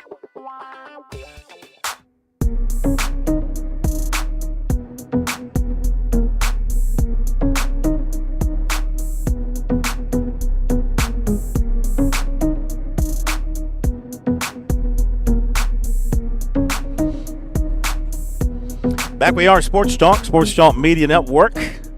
The body just told me we had a couple of folks holding and they dropped. We went to the break. If you want to reconnect with us after Tim Beck, we'll get back to your phone calls as well. Phone number 888-898-2525, South Carolina Education Lottery lucky number. All right, Bergie, what you got with Tim Beck? Yeah, Chanticleers and their East Division brethren went through here today into the car wash at Sunbelt Media Days here in New Orleans. The entire East Division was here after the West was here yesterday. And Tim Beck and two of his players, Nick Del Grande, first team preseason All Sunbelt selection off the offensive line, and linebacker Shane Bruce, second team preseason All Sunbelt selection, visited with the media. And Tim Beck at the main stage got up and talked about his football team, how excited he is about his team and some of the additions they have made. But he said, regardless, going into the season, preseason number 4 or anywhere in the list, there's only one end game for the Chanticleers. The goal for us has been one goal, is to get us back to what we're used to and accustomed to, which is winning conference championships. I like the pieces that are in place right now, and I think we've worked extremely hard. We have a new indoor facility that we've been able to use and get into. We are returfing our teal turf in Brooks Stadium. We were fortunate enough to hire a general manager in Scott Aligo to be able to help in this ever transitioning world of college football. And we were the first school to be able to do that in our conference, which allows me to do what I do, and I do well, is coach football. And all the places that I've been, I've always won, and this will be no different. We are excited about where we're at right now with our players, and we transitioned, had some new coaching staff changes. Drew Hollingshead came in as our offensive coordinator, Jeremiah Johnson, our defensive coordinator, and brought in some new staff to support them. And the energy, the vision, the excitement has caught wildfire, right from our administration all the way down to our coaches and down to our players. And it's been a tremendous, tremendous offseason so far. Our culture is different. And it's kind of hard to explain, to stand up here and tell you that it's different, but it is different. The accountability, the toughness. This is a gritty football team. I believe in this team. I'm very proud of this team so far. I know we haven't done anything yet, but I just love where we're at right now. I do. I think we have talent. I think we have speed. I think we have playmakers. We're tough, and we're a gritty football team. And we learned a lot. It's interesting watching Kevin Snall and our baseball program go to the College World Series and watch them and the grittiness that their team and played with. But the biggest thing I took away is the Chants didn't beat the Chants, right? You have to make teams beat them, and that's part of the accountability process that we've put our football team through this offseason. And again, with the support of the administration, to be able to get the players in that we needed, keep guys like Nick Del Grande, Shane Bruce, to the core pieces of the culture of Coastal Carolina here at Coastal Carolina, to be able to help teach the new players coming in what Coastal Carolina is all about, what the expectations are, which is championships. So I'm very excited about it. We got two great young men up here, great leaders. And at this time, I'll open it up for any questions that you may have. Coach, Emmanuel Peppes with the Sunbelt Conference. Just wanted to get you to talk about, you talked about the transition, the quarterback room. It's a new quarterback room for you guys this year. Just talk about what that competition's been like and what you've seen that you've really been pleased about with their progress in the offseason. Okay, yeah, very excited about our quarterback prospects. Right now, I had a few local teams in our interview process this morning asked who the starter is. That's to be determined, so I could kind of put that to rest. And no, Grayson McCall does not have any more eligibility, so I cannot pull him off the coaching staff and put him out there. But I will say this, I'm very excited about our group. MJ Morris is a young man who transferred in from the University of Maryland. I was very fortunate. I recruited MJ at North Carolina State when I was offensive coordinator and actually coached him for one season. Emmett Brown is another candidate. Emmett is from San Jose State, who transferred in. Bright young talent. Samari Collier is from Hutchinson Junior College. He won 2 straight national championships as a starting quarterback there. Tad Hudson, who's from University of North Carolina, he's the lone returning player in our quarterback room from a season ago, and his development continues to increase. And John Hunt. John Hunt is a freshman. So those 5 individuals, they've worked extremely hard, very talented group, great leaders, every single one of them in their own way, but they're tough. Like the thing that stands out to me the most is the grit and the toughness that they show every single day, right? And the intestinal fortitude and the drive that they have to be the best. And so it's a different room. Haven't had that maybe strong of a leadership in a while. But Grayson is one of the guys, and Grayson has helped certainly with Drew and Caden Malone, our other analysts, to be able to guide and to teach these guys what it takes to play quarterback at this level. Whoa, okay. Bergie, Tim Beck coming out swinging, right? I mean, throwing punches, and that I can coach and I can get this team back to where it used to be. He's blowing the horn there pretty loudly. He's very high on their addition of Scott Aligo, their general manager, whom he mentioned, because that was one thing he did not enjoy doing, Phil. He said he had agents and people calling him all the time during the offseason while he's trying to get his team ready, or even during the season, bowl week and the whole 9 yards. He said, now I can get back to doing what I want to do. I want to coach. That's what I get paid to do. That's what I'm good at doing. And he said he doesn't have to worry about the majority of the NIL deals and all that stuff. Now Scott Aligo, their GM, is the guy who's handling all that for CC football. And like I said, he feels really good about this football team and the grit. Sorry, Brad Brownell. And the grit that the Chanticleers have. So, and of course, he was fortunate when he arrived to walk into a situation with a quarterback like Grayson McCall, and Grayson made him special when he was healthy, made him special. Even his backups weren't too bad, but he's gone now, but he's back helping to coach. Correct. But I do like, just reputation-wise, I do like the way their quarterback room looks. Yes. I think they're very high on that. And like I said, the only one that they've got coming back returning is Tad Hudson, transfer from North Carolina, played in the bowl game. Didn't have a whole lot of help around him because Coastal lost so many players to the transfer portal at the end of the season. So I don't know that was a very good indication as to what he can do, but they feel very good, as you heard, about that entire room. And they like the running backs. They like the wide receivers. They like this team. We'll find out on August 30th when they go to Virginia. Yeah, that's going to be a heck of a test. Okay, more coming up. Don't go away. Sports Talk. On Point Weather is made possible by our friends at Palmetto Citizens Federal Credit Union on 107 The Point. Here's tonight's forecast. Partly cloudy this evening with a low temperature dipping down to 75. Tomorrow, it's a mix of sunshine and clouds. Rain chances do increase to 40% in the afternoon, and we top out with a high of 90. Much warmer this weekend. We'll have more sunshine, highs around 99 degrees on Saturday and Sunday. I'm Cal Moss with your On Point local weather. If you've never had genuine Wagyu or Hereford steaks and burgers, you don't know what you're missing. Time to order the best of the best from HandJCattle.com. These are local farmers in Saluda where tradition meets quality. The best quality beef and a discount for Point listeners. Enter keyword The Point as one word and get 10% off, plus free delivery in Lexington and Richland County orders of $50 or more. It's cooked in season over at HandJCattle.com. The Point. The Point.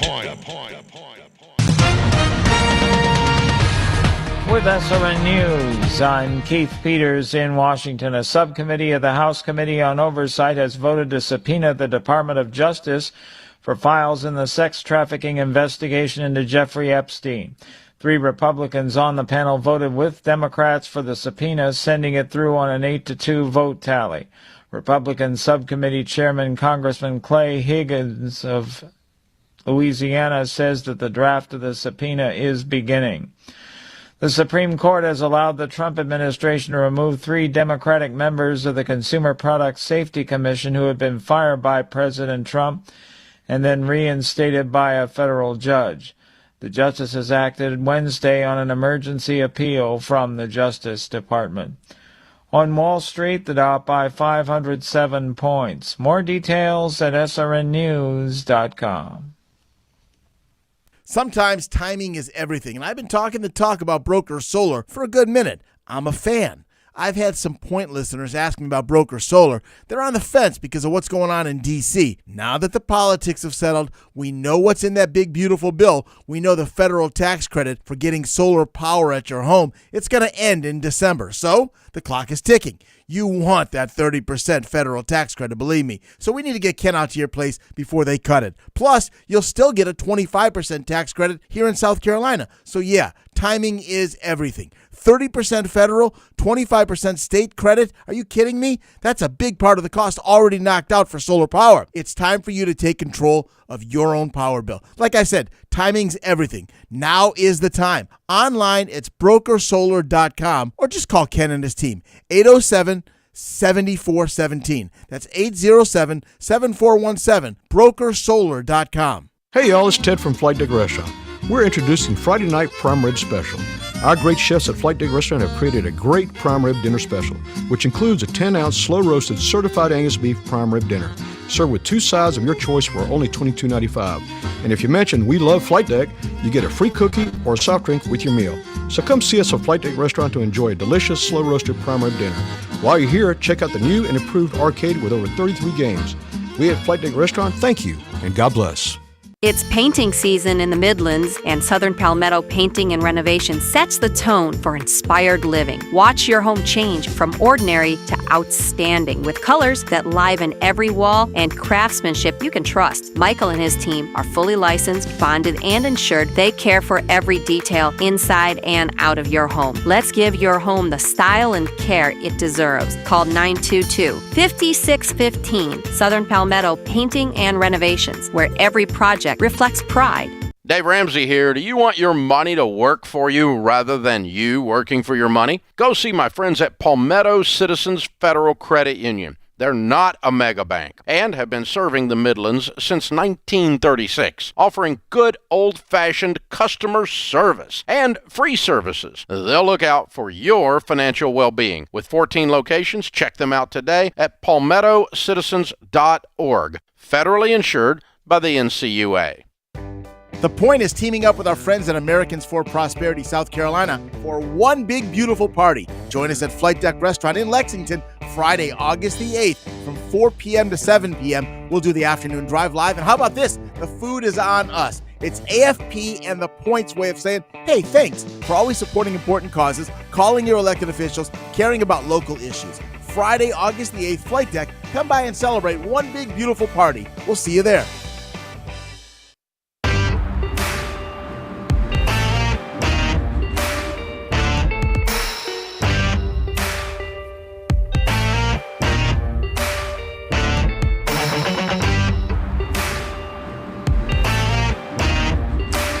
Going to hear from Dowell Loggins coming up here momentarily. You'll find his comments about Lenore Sellers, I think, pretty uplifting and interesting if you're a South Carolina fan. Worrisome if you're a Clemson fan or Virginia Tech fan or fan of any other SEC team. We go back to the phones, and we welcome in Ken in Columbia. Been waiting, actually held, dropped off, called back. We got you, sir. Welcome in. How are you? Hey, Go I'm ahead. still here. You got me, Phil? Yeah, we got you, Okay, Ken. yeah, Go ahead. I dropped off the Ken. Gotcha. Yeah, you guys forgot about Lane Kiffin. He coached in the NFL. Oh. He coached the Raiders. You are correct. Good call. Good call. Yep. You are correct. That's Forgot right. about He's that. been Yeah. around. He coached. That's right. That's right. Yep. He's probably been around the league. I mean, not just the NFL because of his dad, Monty Kiffin, but our guy that comes in on Monday night is not a big fan of Mr. Kiffin. The coach that comes on during football season, I can't think of his name now. I went blank. Oh, you're talking about Zach. Coach Yes, Willis. yes. Coach Willis, yeah. Yeah, not that's a right. Yeah. not a big fan. Not a big fan. Yeah, he's not a fan of his. And I'll tell you, one other person that kind of agrees with you guys about the SEC dominance has dwindled away. That's one Colin Cowherd. He's saying that the Big Ten has won the last 2 championships and are favored to win it again this year with Penn State. He said basically because of the NIL money, he said most of your SEC teams are southern teams, very rural teams that basically depend on the car dealers to get their money. And that's why Nick Saban left. He says, yeah. So he says, you want to play for a brand, UCLA versus Ole Miss, Southern Cal versus, Alabama. Said, you want to play for the Michigans, the Ohio States, the big market teams. It's where those players wants to play, not the Southern teams. So he said in the leagues I say. Last time I checked, LSU was in the South. They have no trouble spending and finding players. Texas A&M, though, Texas is new to the league, but that's considered Southwest. I hear what you're saying. I don't think that right now the Southern Cal brand is damaged. They're not very good. They haven't been very good under Lincoln Riley. So that brand is damaged. And, Ohio State had their year last year. Let's see what they do this year. Michigan had their year 2 years ago. Let's see what they do this year. They're talking Penn State, but Penn State's always taking the gas when it got down to crunch time in big games. They take the gas traditionally. So I don't know. Don't sell me on the Big Ten. Don't tell me on the Big Ten top to bottom right now as being superior to anybody else. The 4 teams they took in from the Pac-12, UCLA doesn't bring much to the table, and they probably won't. I don't think they have a very good coach. Oregon's good. Oregon is Oregon, and they'll spend the money, and they're well coached, and they're dangerous. And Washington, I'm kind of partial to Washington after visiting the campus a couple of weeks ago. Very beautiful campus and nice stadium that sits on that lake. Don't know much about the football team going into this season. Don't know if they're going to be a threat or not. So, I don't know. We'll see. I think that the SEC can still stand toe-to-toe with the Big Ten team by team. I don't think there's much of a drop-off there. I agree. Of course, his last statement is that, think about it, guys. The best coach in the SEC history came from the Big Ten. Nick Saban came from Michigan State. Enough said. That's just what he was saying. I just wanted to point that out. He was working his way through his career that took him, remember he started off at a small school. What was the school he was the head coach at before he went to Michigan State? Then he went from Michigan State to LSU, where he won a national championship at LSU. Then he went to the NFL briefly. Then he went to Alabama, and history was made. All right, Ken, thank you very much. We appreciate it. Thank you. Hey, where did Saban coach before Michigan State, Berger? You happen to know? I'm looking that up. Kent State. Yeah, there you go. Yeah. But before Michigan State, he was, he was with the Browns as the DC there, and he came back to college, and the rest is history. Yeah. As you said. Let's see. Got a text message in here from Eddie, listening to us in Conway, in the Loris area. Thank you for your text message. Florida State coach is on something. He was fired up. I think Alabama bounces back this year, and they will spank Free Shoes U. Yeah, I would still make Alabama double-digit favorite in that one, even though it's in Tallahassee.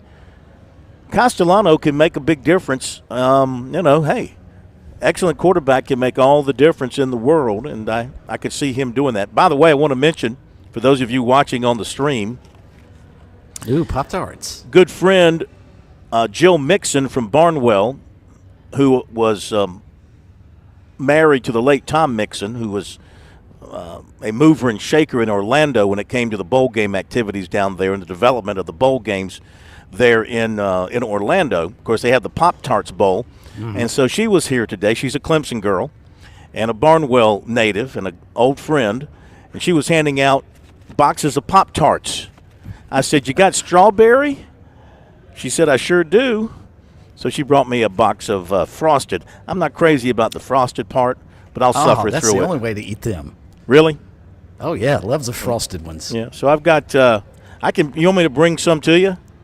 There's probably dozens of boxes sitting back there, I'm just glad nobody's here dumping Duke's mayonnaise on anybody. It's funny, the ACC's handing out Pop-Tarts. The Sunbelt had a really cool promotion that they handed out to the media members and also the teams that came through. This is the 25th anniversary of the Sunbelt, and I wish I'd brought it with me. It's a little mini helmets with their 25th anniversary logo that they have on it for this year. They should have handed out belts. They should have handed out belts with the buckle being something related to the sun belt. Mm-hmm. Huh? They do actually have a Sun Belt Championship belt that's always here, and it looks like one that would come from the WWE. I wouldn't be World surprised. Heavyweight champion. I wouldn't be surprised. All right, let's run to your interview with Dowell Loggins. Set that up for us. Really good stuff. Second go-round with Coach Loggins. We actually talked to him as part of his Appalachian State duties, but then I got him back. I thought it'd be interesting for Sports Talk to just focus the majority of our interview with him on his days at South Carolina. And then we also talked a little bit about what made the Appalachian State job attractive for him. But he no holds barred here for the former OC at USC. He feels like Lenore Sellers is set up for a huge season. And here's what he had to say about his former quarterback. Great experience, a great 2 years, ton of respect for their program, the way they compete. Game day atmosphere is second to none. It's awesome fan base, and they're passionate. You know, the last year was 9 wins, and I didn't coach in the bowl game, but to beat Clemson the way we beat Clemson, to get the quarterback the way he played. Rocket Sanders had a great year. Josh Simon, obviously, and then it's very rewarding for.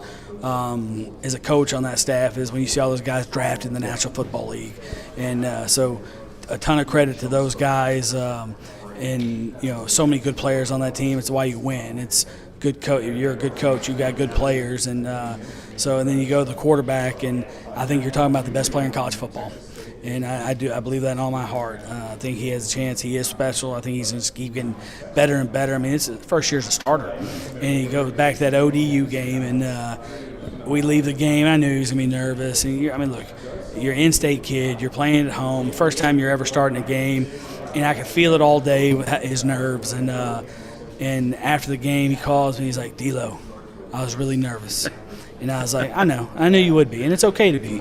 But it was the first time in his career because he played those mop-up games against Vanderbilt and Furman the year before, and had success. And I kept telling him, look, you saw Spence and what he had to deal with the ups and downs. He had an unbelievable year sitting behind Spencer, getting developed, and watching Spencer how he handled the ups and downs of the SEC and being the face of the franchise in one of those programs. And I said, but the true test is there's going to be adversity. There's going to be bumps in the road, and it's going to be about how you respond to it. And it was the first lesson for him because everyone was hyping him up and all that. And I kept telling him, I'm like, there's going to be bumps, I'm telling you. And so after that game, it was kind of, all right, he settled down, and it was really where the growth really happened was he got a little bit better each week. And then in that 3-game losing streak, because you start off, you win 3 in a row, and then you lose 3 in a row. You lose to LSU, to Alabama, to Ole Miss. I can't remember the order. Maybe it was LSU, Ole Miss, Alabama. But we play LSU, and he's playing unbelievable in the first half. It's 24-10. He rips that 75-yard run at the end. I'm thinking, all right, here we go. And I could see him getting better and better in practice, in the games. And then he played well against Alabama. We missed the 2-point throw at the end. And Ole Miss, he had the ankle. I mean, he fought through. He needed to play because it was the only chance we had to play. And after that, though, he just started stacking games and got better every week and kind of came into his own, got comfortable with being the starting quarterback, got comfortable with how to handle social media, all those things. It takes time. And you're talking about a young kid that really is in his first year of playing. And I think the sky's the limit. The more reps he gets, the more snaps he takes, he's just going to keep getting better and better and better. And it goes back to his work ethic. It's a talent thing 100%. He is so talented. He is so strong in his lower body. The tackles he broke. We don't beat Missouri. We don't beat Texas A&M. And we don't beat Clemson if he's not breaking tackles, making plays for us. He is the first Gamecock quarterback to be first-team All-SEC in the preseason.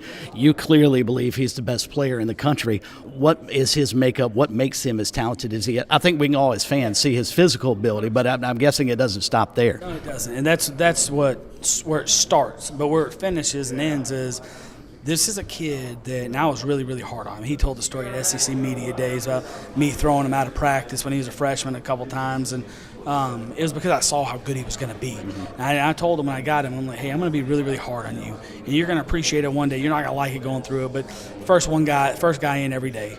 And he didn't know that. He just shows up. I'm like, hey, you need to be the first guy in the building every day. And as a freshman, I made him be. You're coming to the meeting room, you're going to eat breakfast in here with me, and we're going to watch the practice tape by yourself. And everyone's going to come in, and they're going to say, man, Loggins grinds sellers. Like, he grinds. Like, Lenore's can't breathe. I said, you're going to earn appreciation from your teammates because you're going to be the hardest worker on the team because you're not going to have a choice. And when you get to the NFL, when you become successful, you're going to create a standard at South Carolina where that's just how we do things. You talk about, we're in New Orleans right now, you talk about Drew Brees, first guy in the building. Like, you hear stories. We had quarterbacks that came when I was with the Titans. Patrick Ramsey comes and says, Drew Brees is doing box jumps at 5:30 in the morning, the first guy in the building, and he's grinding tape after practice. And that's a standard you got to create if you want to be the best for yourself. He didn't flinch. All right, that's what we do. All right. And just his work ethic. But mom and dad, he's humble, takes coaching, and he doesn't. The best thing about him, outside the physical traits and the character that he has, he doesn't make the same mistake twice. He's got really good recall. And when you look back at the really great ones, they always talk about intelligence and all that stuff. But recall is so important for a quarterback because a coach can't put you in every situation. There has to come back. Peyton Manning was the best of all time with this. Is, hey, remember that game, ODU 23 or 24 opener? They played the 3 safety defense we hadn't seen. Boom, and you just start building a menu of things that happen, and being able to process that information quickly is really what's going to give him a chance to get better and better and better. Gamecock fans are probably disappointed you're gone to Appalachian State. I get the sense you're disappointed that Lenore's is still in Columbia and not with you in Boone. But what was it? You told this story earlier today here to a lot of the media, but what was it about the Appalachian State job that made it the right fit for you? Yeah, well, Lenore's is right where he needs to be in his home state, helping that team compete for championships, which they should do. When you have that quarterback, they're going to have a better year than they did last year than we did, and he's going to be the reason why. He's keep growing and building that thing. So they got a bright future there in Columbia, and excited to watch those guys grow. But it was, when you're looking at this thing like, why do you leave? You got this quarterback and all that stuff. But it was everything that App offered. It was winning tradition. It was history. It was passion, alignment from the top down. And it was a chance where you can go to be a head coach and you knew you had a chance to win games. You'd have the resources that you needed to win. Hey, Bergie, that's a great interview, man. That's a great interview. I don't know that I've ever heard Coach Loggins. He usually talks 100 miles an hour. I mean, he was sort of a little slower, and he was a little better pace. But, man, he had some great stuff to say there. Great stuff. Yeah, thank you. I thought he was really, really sharp. And even the Lenore Seller stuff aside, I thought his conversation about Appalachian and what made that job attractive to him was really interesting, because he also told a story about every day he looks outside his window and sees all the national championships that Appalachian has won in their history, and he understands the tradition and how important it is to win there. And so he said the only way he would leave South Carolina, and especially with Lenore Sellers, who, as he pointed out, he believes is the best player in college football, was for a special opportunity, and he thinks he has one at Appalachian. Yeah, all right, let's run to the break, and we'll come back with just a few recruiting notes, then some comments from Georgia Tech coach Brent Key, if we can squeeze those in, try to get that in before we sign off tonight. Much more to come tomorrow night, of course. You got Clemson here tomorrow, and North Carolina, Bill Belichick here tomorrow. That should be enough. But you'll also have BC and Virginia Tech and Duke and NC State. And we'll be back. Traveling can be the worst, especially when you can't find your favorite show. Well, don't worry. We've got the perfect way to keep up with everything happening in the Palmetto State when you're away from home. Just pull up the Chief Sports app on your mobile device, and you can listen live to Sports Talk. All right, welcome in, everybody. Sports Talk Media Network. So the next time you can't find us on one of our great radio affiliates, just log on to the Chief Sports app, the best way to stay connected with the Sports Talk Media Network. Major Billy Downer here from the Department of Natural Resources, and DNR is excited to announce the implementation of Go Outdoors SC, a new online licensing and boat titling system that you can access right from your phone. Through this new system, customers can purchase their hunting and fishing licenses, renew their boats, apply for lottery hunt opportunities, and complete electronic harvest reporting requirements. For more information, visit Go Outdoors SC at your local app store. Every lottery ticket purchase keeps education in our state moving forward. In fact, the lottery has raised more than $200 million for state school buses to get our students to school safely every day. Then, the lottery helps those students go even further in their education by funding the Life, Hope, and Palmetto Fellow Scholarships. So remember, when you play the lottery, you're keeping South Carolina students on the road to success. Learn more at sceducationlottery.com/betteryou. The Sports Talk Recruiting Report is sponsored by Seawell's Catering.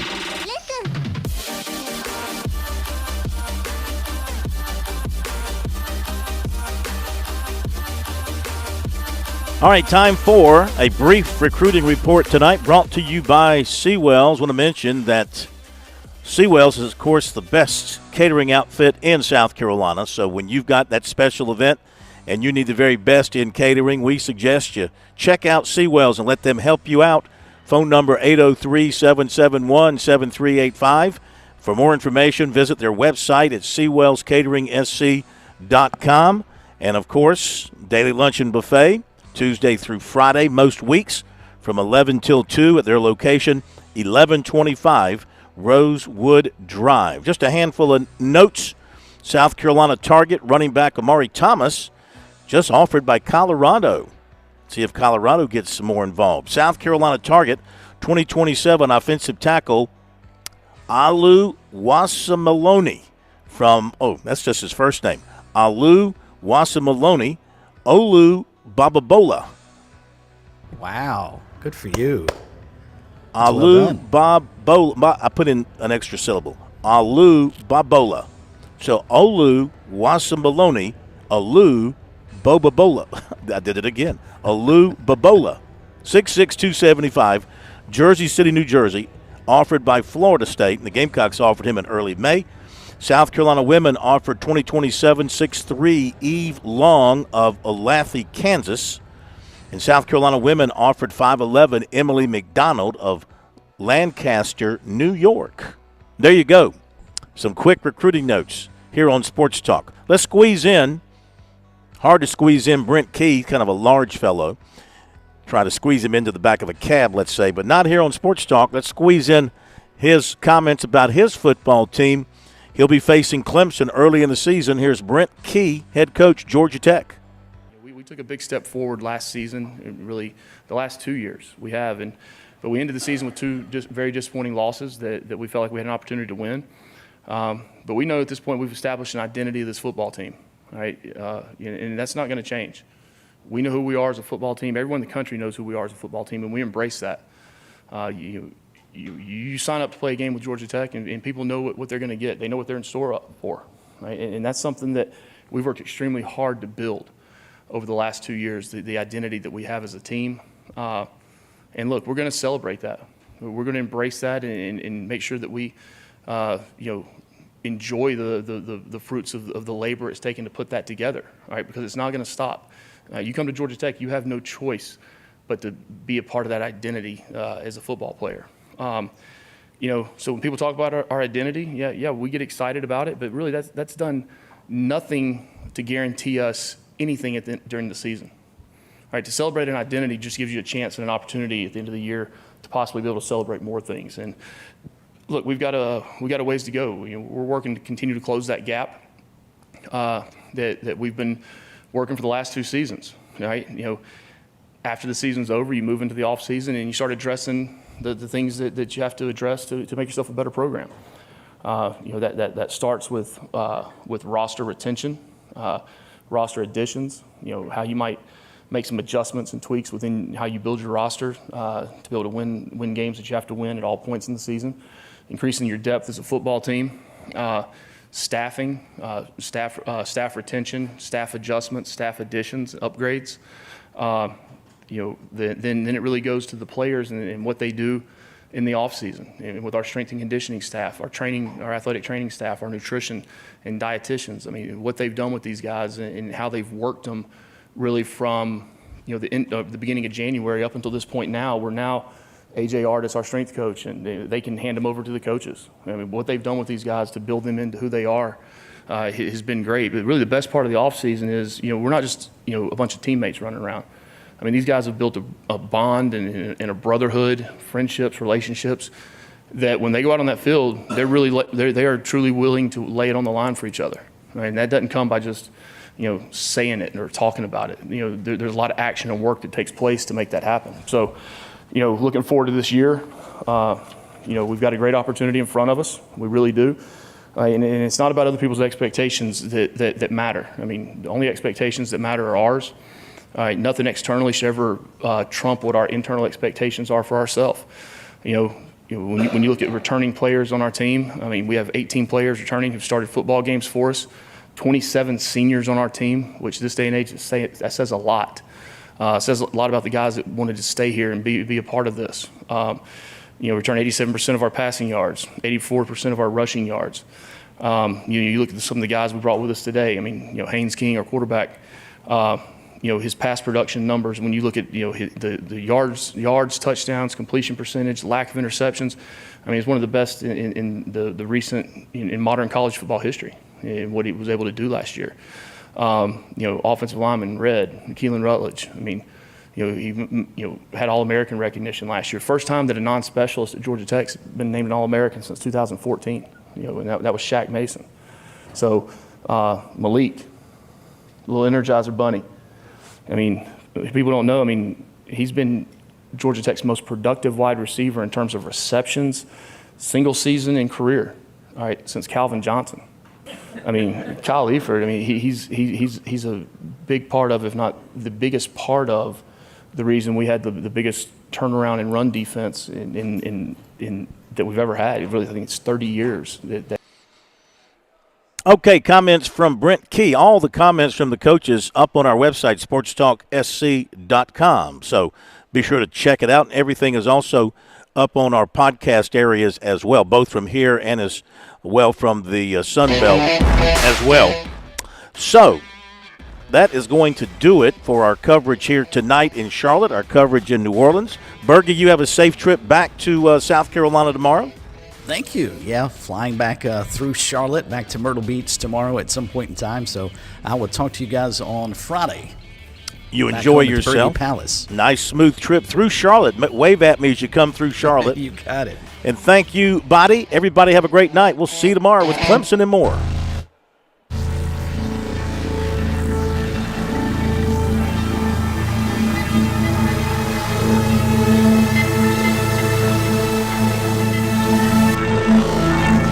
WQXL Columbia, W264DF. Grills, outdoor kitchens, fireplaces. Summer sizzle starts with Bart. This is 107 The Point. Breaking news this hour from townhall.com. I'm Keith Peters in Washington. Party leaders continue to battle over the release